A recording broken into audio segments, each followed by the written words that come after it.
മമ്മൂട്ടി മോഹൻലാലും കഴിഞ്ഞ പിന്നെ വേറെ ആരാണ്?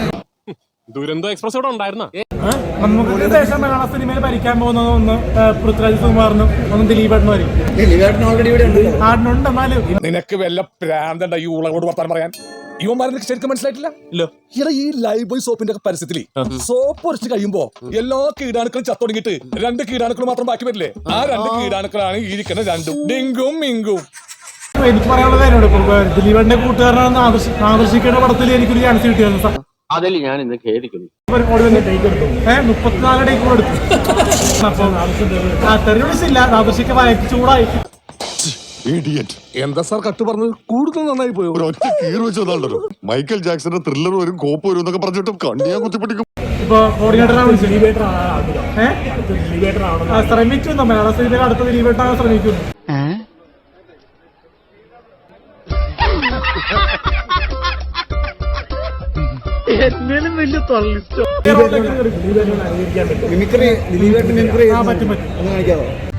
എങ്കിൽ ഞങ്ങൾ പോകാതെ ഇരിക്കടോ. സുനാമി മുഖം വന്നിട്ട് നമ്മൾ പിടിച്ചിരിക്കുന്നില്ലേ?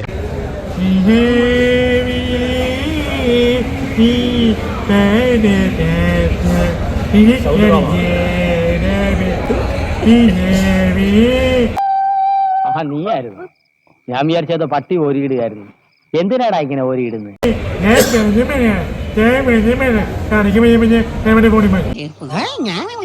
ചൈന ഭാഷ പറയുന്നോടാ. എന്താ ഷൈട്ട് പറഞ്ഞ? ഒന്നും മനസ്സിലായില്ല, പക്ഷെ കാണിക്കണ്ട. ഇനി പറയാനുള്ള ഞങ്ങൾ രണ്ടുപേരും 2 ഷോർട്ട് ഫിലിം വരുന്നുണ്ട്. അത് പ്രൊമോഷന് വേണ്ടി ഇപ്പൊ കുറെ അണ്ണനെ ഇപ്പൊ നായികയായിട്ട് ചേർന്ന് അഭിനയിച്ചിരുന്നു. പ്രൊമോഷൻ വീഡിയോ അതെങ്ങനെയുണ്ടായിരുന്നു? നായികയായിട്ട് റൊമാൻസ് സീനൊക്കെ ഉണ്ടെന്ന് പറഞ്ഞു. റൊമാൻസ് എനിക്ക് കണ്ടിട്ട് അത്ര വർക്കൗട്ട് ആയോ ഇല്ല എന്നുള്ളത് പ്രേക്ഷകർ കണ്ടു തീരുമാനിക്കും. ഊഞ്ഞാലാട്ടിയതല്ലേ സീക്വൻസ് ഒക്കെ അത് നല്ല കലാബോധമുള്ളവർക്ക് എങ്ങനെയുണ്ട്? എനിക്ക് എത്ര പോരെന്ന് കണ്ടിട്ടെ. നീ കൂടെ കോൺക്രീറ്റ് ഇട്ടല്ലടാ. കലാബോധമുള്ളവർക്ക് എങ്ങനെയുണ്ട്? എനിക്ക് എത്ര പോരെന്ന് കണ്ടിട്ടെ. തളരരുത് രാമൻകുട്ടി, തളരരുത്. കലാകാരനല്ലാത്തവരെ സമൂഹം അംഗീകരിക്കില്ല. നീ സമാധാനിക്ക്.